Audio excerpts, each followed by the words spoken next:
Natalia and I'm a Kiev tour guide. I'm standing now in Kyiv-Pechersk monastery, which is #1 attraction of Ukraine. They say that over 1 million people attend the monastery each year. Now I'm standing with the exaltation of the Holy Cross Church behind me.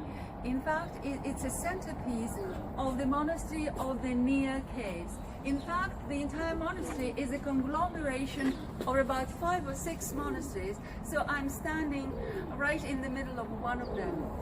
So what I'd like to say that you won't regret coming to the Lavra because it's #1 attraction of Ukraine, and please do come to Ukraine, do come to Kiev. Thank you.